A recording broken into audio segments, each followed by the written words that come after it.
Jalen Green with a Philippine passport by any chance, will he suit up for the Philippine team in the 2023 FIBA World Cup here in the country? Is I've that a been possibility? It could be a possibility. Now, I've been asked that a lot of times. I went to the Philippines twice in these past 4 years, and I've got that question over I don't know how many times, but it could be a possibility. I don't really know at this point in time. I have played for USA. I've won gold medals with USA, so I'm not sure it could happen. Only time will tell at this point. You've been to the Philippines a couple of times, and what's your impression of Philippine basketball when you came here? Wow, and you saw Filipinos play. What's your impression of their game, of our game?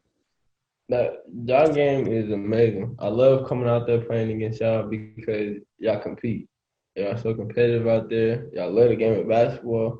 Y'all can tell. Um, but I think that's my biggest thing. When I stepped on that floor, I just knew it was gonna be a hard game. I knew it was gonna be a competitive game. So that's what I love so much about it is y'all just compete. Y'all show y'all love for the game. Y'all don't disrespect it in no way. Y'all go all out. So yeah. How is your relationship with or friendship with Kai Sotto? Can you talk more about your interactions with him on and off the court? Me and Kai have a good relationship. I think. I talked to him a couple times in the Philippines. We were playing against each other, so I didn't really get to talk to him that much. But it was more. He knows that we're bros off the court. He had went to I think Atlanta. I think he had came out to the States and he was working out. And I told him like, I hope he's doing good. I hope he's getting better and stuff. And then when he came to the G League, I told him like, congrats. Can't wait to be your teammate. I'm excited to play with you and represent our Philippines. I was a great player. He's brilliant. He's still coming into his body, still figuring out his game. But I think he's a great player. I think he could be a great player. I think we're gonna come together and play real good together. Um, Not only that, we're gonna represent the Philippines. So it's gonna be really exciting. We're gonna put on the show. There's quite a few collection of prospects in your G League team. What are you most excited about in this brand new setup, and how do you feel about Kai in terms of how can you help each other prepare for the NBA? I think we all could play a part in helping each other. When we step into practice and get ready. We all have to compete and play hard against each other. That's the only way we're gonna get better. And take everything in that Coach Shaw is telling us, all the coaching staff, all the pro trainers is telling us, just take it all in like a sponge and really use it and get stronger, better, learn more about the game each day, and learn more about the business. So I think we have all the tools in our backyard to learn and get better. So we just got to use it to our advantage. You were the first player announced for the NBA G League Select Team. How big of an influence do you have to the succeeding players who committed to the team like Iseto, Dysonex, and obviously Kai Sotto? I don't know if I'm a big influence. I know that I'm bros with every single one of those players, so I think it had a little bit of a toll on them. But at the end of the day, that's their decision and what they want to do. I'm really excited to play with every single one of the players that's on the team. I think we're gonna have a great year. I think we're gonna get better. I think we're gonna get more prepared for the NBA, and it's gonna be real exciting. Can you just run us through the decision process and choosing this path as compared to maybe trying out in collegiate basketball? Just how did your decision come about? Well, obviously, my end goal is to get to the NBA, and I thought, what better way would to be than to go to the G League and learn from pros, be around pros, get pro training, get pro nutrition, all that. So, I mean, it's just another level of training and getting better and learning the game. Ever since you've joined the G League, what's been the biggest adjustment in your life being a professional now? The biggest adjustment,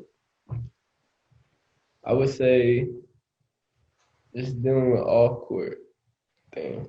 Because once you become a professional, a lot of people come at you from all angles, and a lot of people want to be around you because you're a pro now.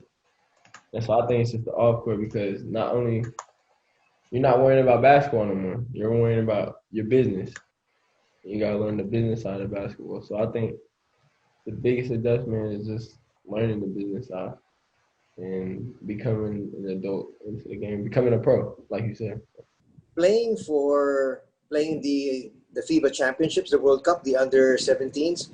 How did that help shape your game? And at the same time, how was it playing with some of the best youngsters all over the world? You talking about for USA? Yes.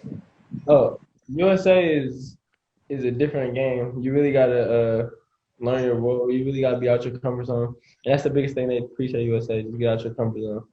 And you're playing with 11 other top players in the country, so you gotta really adjust. You gotta come in with energy.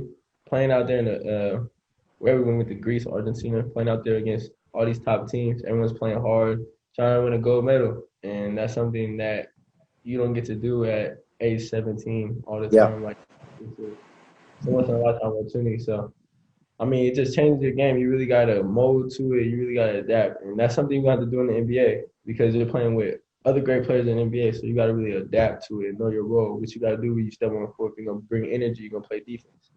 So I think it was a great experience for me. I love USA basketball. When we first saw you in the NBTC locally, you showed an array of skills. What have you improved on lately in your quest to make the NBA? What aspect of your game? Is it mental? Is it a skill? From the first time I went to NBTC or the second time? Both actually. Oh, I think you said it. I think I've been working on my mental. The biggest. That's the biggest thing I've been working on. I'm just trying to understand the game, learn the game each way. Another thing I've been working on is my jump shot. I don't know if y'all know, but a lot of people through high school said that I couldn't shoot and I didn't have a jumper. So I think that was one of the biggest things I worked on. But moving forward, like I said, I'm gonna work on everything that's in the game of basketball. And mental, like you said, is one of the biggest things that I need to improve on. So. You're a projected first rounder in the 2021 draft. So, do you have any team of preference of where you want to end up? I get that question a lot. I don't really look at it like as a team that I would specifically want to go to, but I think of it as long as I'm in the NBA, I'm okay. Like as long as I get to the NBA, that's my ultimate goal is just to get there, and so I can reset my goals and start working again. And yeah, I don't really care what's in my guts as long as I get there. That's all I'm worried about. You're going to play against fully grown men once you get into the G League. So, do you think those guys put a target on your back? And are you ready for the physicality that comes with it? I'm not too sure if they're gonna put a target on my back. I wouldn't be surprised if they did. I mean, we're 18-year-olds coming into a grown man league, so I wouldn't be surprised if they did. But I think I am ready for it. I think I've had a target on my back since my freshman year of high school, and so that really doesn't faze me no more. With the physicality part, I think I'm working to be prepared for it. Like you said, we're gonna be playing with grown men, so just gonna have to keep working and getting stronger every day. And when that time comes, y'all gonna see if I'm ready for it or not. I think I'm ready for it though. How have you been keeping yourself prepared for the eventual start of the season? Recently I went to LA and I've been working with Jason Estrada and Darren Collinson, who's a former NBA player. Darren Collinson was my on-court trainer. I work with him on Tuesday, Thursday, Friday. And then Jason Estrada is my strength and conditioning trainer. And I work on him Monday, Wednesday, Friday. So I would have 2 days on Fridays. And yeah, I would get recoveries on the weekend. So I was still staying in the gym, still staying in shape, and trying to learn the business side of basketball. Jalen, can you talk about your teammates in the new NBA G League squad, like Kai and everyone else? Like, what do you expect from them and also from yourself once the season starts? Once the season starts, well, before that, leading up to the season starting, I expect everyone to come in the gym every day and just work their butts off. because these 5 high school elite players that chose this route all have one goal to get to the NBA. And so